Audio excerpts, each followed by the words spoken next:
Hey everyone, it's Anthony Allen Ramos. All right, the new season of The Amazing Race is heating up on CBS. And guess what? We're loving Joe and Ian, an engaged couple from New York. And I'm so excited to be chatting with both of them right now. How are you doing?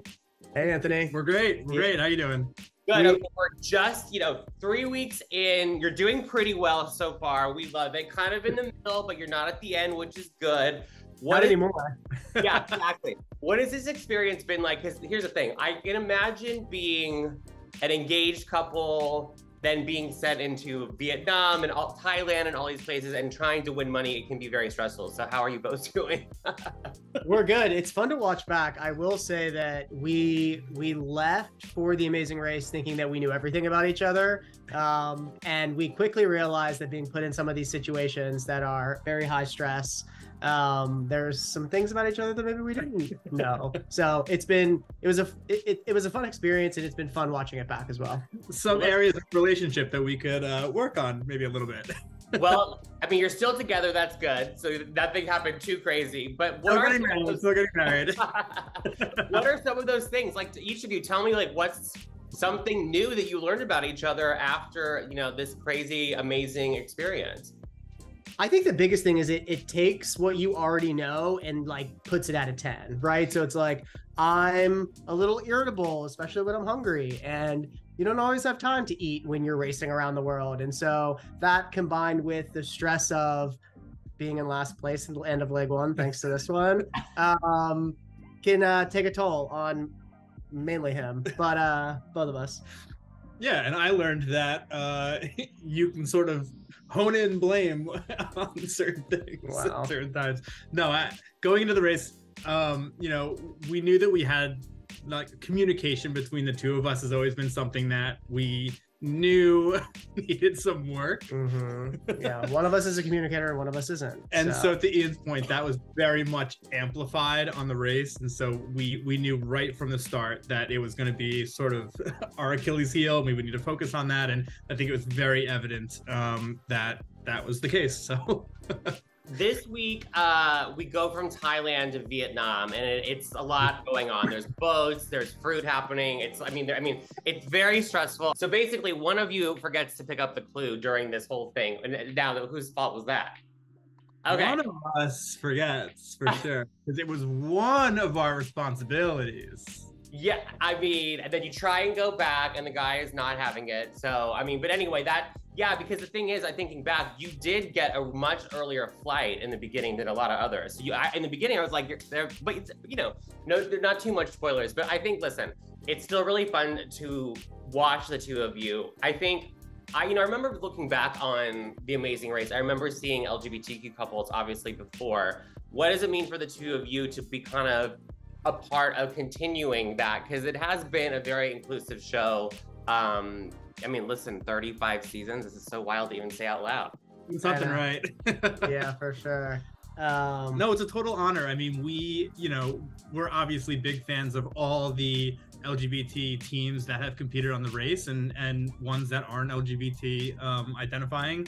But it's an absolute honor to sort of represent the community in that regard and sort of, do our best and represent them all. Yeah, the gays love to travel, and we want to do the gays proud when it comes to representing them on the show, for sure. Hopefully we do that. I think in this week's episode, you'll see me, the OCD person of this group, kind of drop the ball and forget to grab a clue from one of the boat captains getting the fruit. So I dropped the ball there a bit.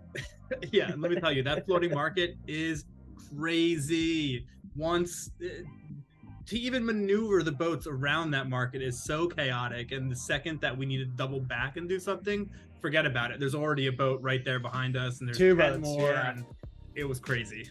So that was so chaotic, and I was like, wow, I didn't imagine that's how things really happen. But I think, each week we're getting to know the two of you a little bit more. Obviously, the one story that we know is that you met at the gym and were working out at lunch, and that's how you two met. Tell me a little bit more about that first meeting, because I'm sure it's something that many people could relate to. Yeah, I think the biggest kind of takeaway for me is don't wait so long to kind of put your hat in the ring, or whatever the saying is. don't wait so long to kind of make the first move, because I did that with Joe and it took months because I saw him at the gym every day during lunch, and then I didn't see him for a period of like 6 or 8 weeks. And I thought that was it. My gym crush was like gone forever, moved to Alaska. I don't know. Not Alaska. But then I saw him and I kind of got up the courage to introduce myself to him leaving the gym one day. And you know what? We went on a coffee date the next day, had a little cute street kiss moment, and then he was handsy. And then we were together every single day since then. So go talk to your gym crush. But don't do it the week before New York Pride. Yeah. Coffee date's a good move though, because I think, you know, if you commit to the dinner or the lunch, and what if it's terrible? And then, you know, coffee, it's like, you know, short commitment. Easy. And how long ago was that? That was 2018. Yeah. Okay. In June, Pride. And you survived the pandemic, which is a true test to many relationships. So that is great. Let me tell you something. This one moves in with me the week that we went into lockdown. We probably one day where we went into our own offices, and then it was just hunkering down together from there. So we've been through the ringer with COVID. We've been through the ringer on the race, and we're still here. No, I mean, that's great. I mean, that says a lot about the relationship. So then let's cut to what happened. The engagement, was it a mutual, did someone, who tell me all the details about that? Well, I wear the pants in this relationship. And so I had known about 9 or 12 months prior to proposing to Joe that I was going to do it. And I was kind of trying to figure out the perfect way in which to do that. And so my 40th birthday was also upcoming. And I invited some of our closest friends to join us on the trip. And then halfway through the trip, I proposed to Joe. So it was a pretty magical moment. We actually did it in Thailand, which was fun because that was the first leg of the race. But yeah, did it in the middle of a remote jungle in Thailand on a floating hut with Wait, did you propose while you were filming the show? No. Oh, I was like, that's a whole crazy story right there. No. Just happened to be in Thailand. Okay. Yeah, about 5 months prior to filming, we were in Thailand for my. Yeah. What were you doing in Thailand? Were you like scoping it out to see like get a head start on the competition? No, we had. What's funny is we hadn't even applied at that point. Oh, we didn't okay, got it. until we got back. Yeah. It was, I will say, it was a 6 a.m. engagement situation. We look haggard, honey. Haggard.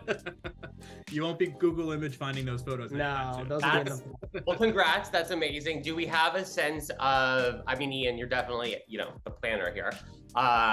Do we have a sense of like, are we going big, small, destination, you know? Ian, is there a plan in place? Yeah.